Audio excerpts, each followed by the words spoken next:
Mercredi 1er mars, pour les catholiques pratiquants, c'est aujourd'hui le mercredi des cendres, le début du carême. Et pour en parler avec nous ce matin, notre invité, le père Bruno Cazin. Bonjour. Bonjour, Merci d'avoir répondu à notre bien invitation. volontiers. Vous êtes vicaire général du diocèse de Lille, je le disais, aujourd'hui, mercredi des cendres, ce 1er mars.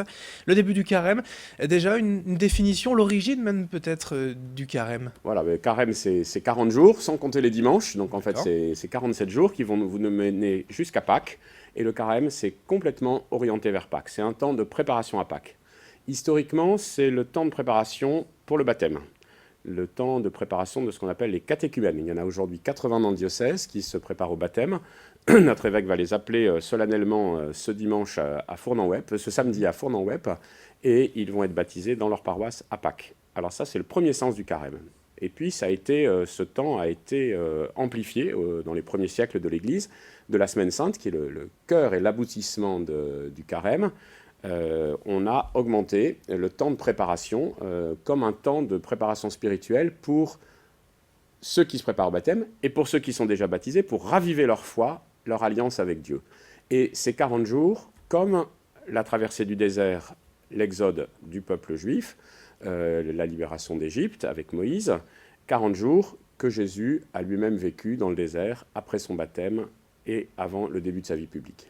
Et jusqu'à Pâques, Et jusqu'à Pâques. Voilà, ce qui est crucifixion, la important de résurrection. comprendre, c'est ça. C'est surtout que le carême, il n'y a pas de carême sans Pâques. Oui. Tout le carême est orienté vers Pâques. Et on pourrait dire que c'est un temps pour devenir davantage fils de Dieu, pour renouer l'alliance avec Dieu, se recevoir de lui, finalement suivre Jésus dans ce parcours qui va le mener jusqu'à la croix et à la résurrection. Dans le calendrier, on fixe d'abord Pâques et à l'arrivée, 40 jours avant, Tout on à fait. décide du mercredi Tout du à fait. carême. Tout à fait. Par définition, aujourd'hui, pour les pratiquants, ça veut dire quoi faire le carême?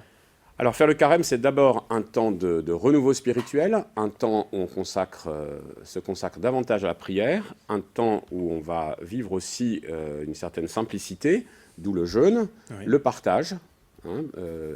En fait, un temps où on va prendre conscience qu'on a tout reçu de Dieu, reçu de Dieu, et donc qu'on ne va pas garder les choses pour soi-même. C'est la logique du partage, c'est la logique aussi du jeûne, d'une vie plus simple et d'une vie ouverte aux autres, ouverte à Dieu. C'est un peu le symbole de cette traversée du désert, des 40 jours de Exactement. difficulté, d'essayer de transposer cela, en faisant un peu plus attention à ce que l'on mange, moins d'excès, d'être plus Alors, généreux aussi. Je crois que ces choses-là existent, mais c'est d'abord centré sur la prière, d'abord centré sur la relation à Dieu, et pour servir cette relation à Dieu, se désencombrer.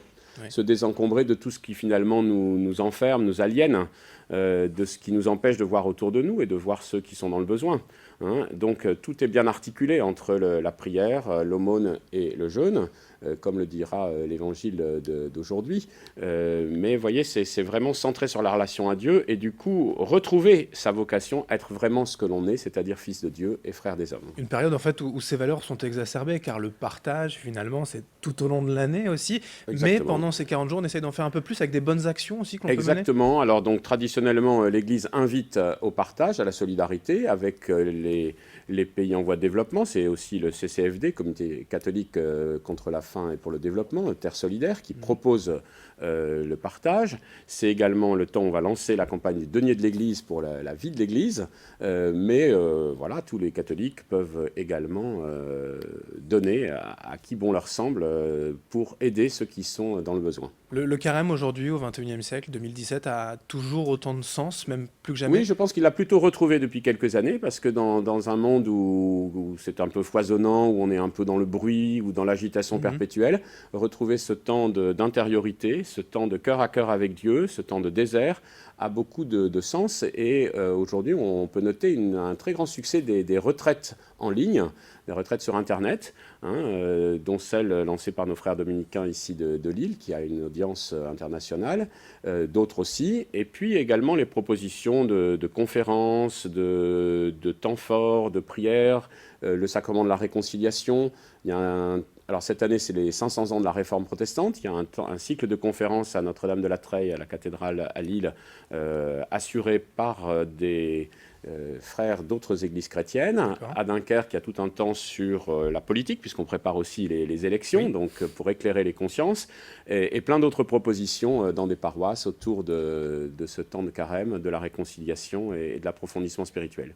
De manière plus pragmatique tout de même, vous le disiez, c'est aussi le lancement du denier pour le diocèse. En quoi ça consiste? C'est la période de financement, on peut aider aussi à la vie de l'Église? C'est également une invitation au partage, alors cette fois-ci à l'intérieur de l'Église, essentiellement pour permettre le traitement des prêtres, le salaire des animateurs en pastoral.